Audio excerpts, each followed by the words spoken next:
अस्सलाम वालेकुम dear student. आज के लेक्चर में हम लोग एक्सरसाइज 7.2 का क्वेश्चन नंबर 4 डिस्कस करेंगे।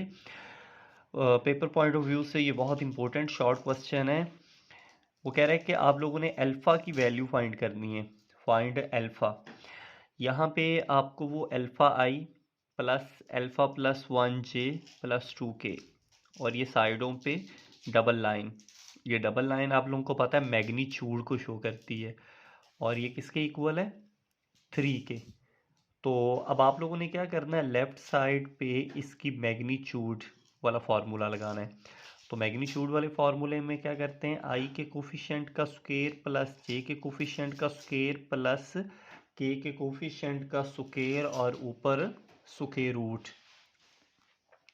तो अब यहाँ पे स्क्वायर रूट है, आप लोग स्क्वायर रूट को ख़त्म करने के लिए दोनों साइडों पे स्क्वायर ले लें और साथ ही साथ इनके स्क्वायर भी ओपन कर दें, taking square on both side ताकि स्क्वायर रूट ख़त्म हो जाए। तो आपने दोनों साइडों पे स्क्वायर ले लिया। अब लेफ़्ट साइड पे स्क्वायर और स्क्वायर रूट ख़त्म हो जाएगा, इधर 3 का स्क्वायर 9 होता है।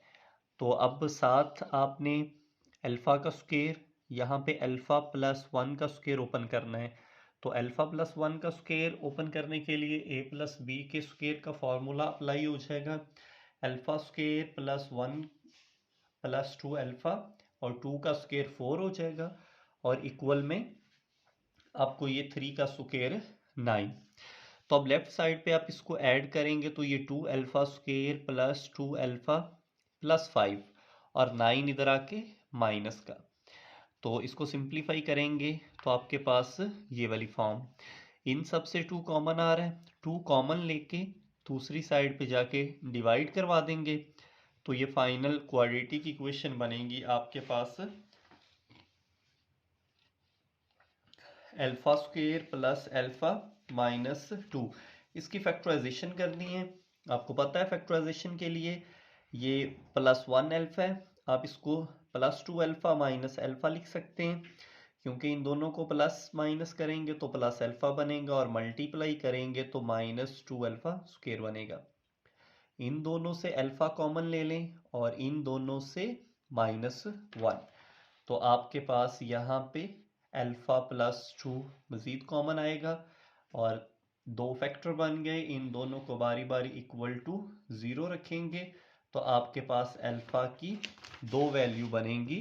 एक अल्फ़ा की वैल्यू बनेगी -2 और एक अल्फ़ा की वैल्यू आपके पास बन जाएगी +1।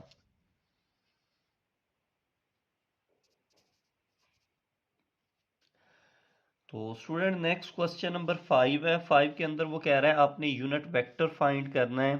बहुत ही प्रीवियस क्वेश्चन है, यूनिट वेक्टर फाइंड करना है। आपको वेक्टर v दे रहा है i प्लस 2 जे माइनस के।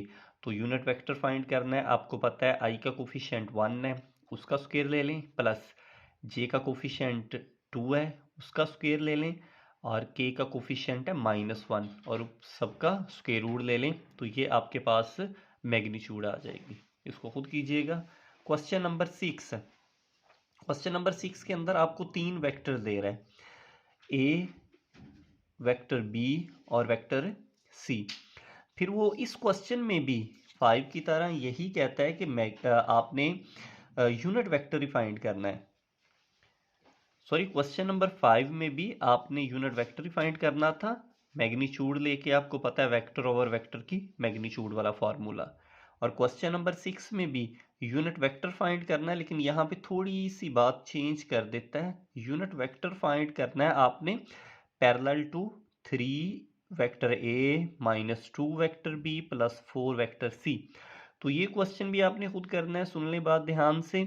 आपने पहले इसको सिंपलीफाई करना है, वेक्टर ए की वैल्यू पुट करके 3 से मल्टीप्लाई, वेक्टर बी की वैल्यू पुट करके 2 से मल्टीप्लाई और ये वेक्टर सी की वैल्यू पुट करके 4 से मल्टीप्लाई करके इसको आप लोगों ने प्लस माइनस करके सॉल्व करना है और आपके पास एक वेक्टर बनेगा। वो एक वेक्टर आई जे और के की फॉर्म में होगा, मतलब इस तरह का एक वेक्टर बनेगा जब ये तीनों वैल्यूज़ आप इधर पुट करके हल करेंगे। वो जो एक वेक्टर इस तरह का बनेगा उसको चाहे आप u या v का नाम दे लें और फिर उस वेक्टर का आपने यूनिट वेक्टर फाइंड करना है, मतलब वेक्टर ओवर वेक्टर की मैग्नीट्यूड वाला फार्मूला लगाना है। क्वेश्चन नंबर 7 नहीं अभी कर रहे, 8 पे।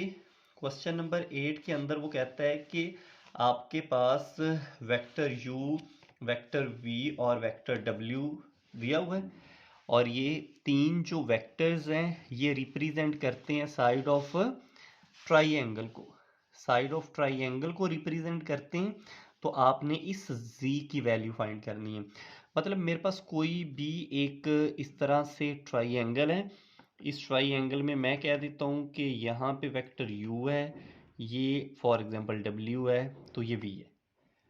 ये मुझे तीन वेक्टर्स दिए हुए हैं और वो खुद कह रहा है कि ये तीनों वेक्टर्स इस तरह से एक ट्राइएंगल को रिप्रेजेंट करते हैं, आप z फाइंड करें। तो यहाँ पे एक कंडीशन अप्लाई होती है, अगर ये तीनों साइड्स जो हैं, ये तीनों वेक्टर्स जो हैं किसी ट्राइएंगल की साइड्स को रिप्रेजेंट करते हैं, तो फिर क्या होना चाहिए, आपने देखना है किसी दो वेक्टर का सम तीसरे के इक्वल होना चाहिए, ये जरूरी है फिर।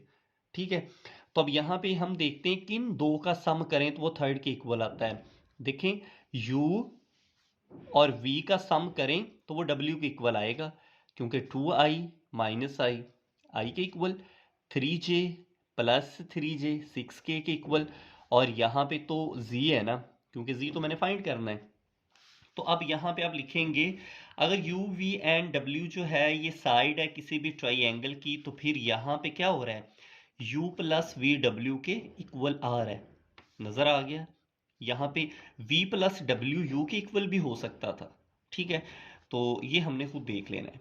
आपने यहाँ पे u प्लस वी और इक्वल w लिखा, इसका सम किया, तो अब देखें यहाँ पे i का कोफिशिएंट 1 है, यहाँ पे भी i का कोफिशिएंट 1 है, यहाँ पे j का कोफिशिएंट 6 है, यहाँ पे j का कोफिशिएंट 6 है, जबकि k का कोफिशिएंट सेम नहीं है।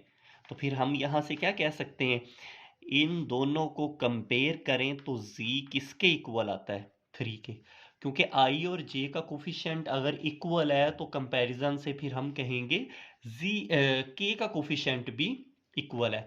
तो फिर इस तरह से कंपेयर करने से ये 3 जो है इस z के इक्वल, मतलब आपके पास z की जो वैल्यू है वो 3 आ जाएगी। तो ये स्टूडेंट आज का हमारा लेक्चर था। अल्लाह हाफिज़।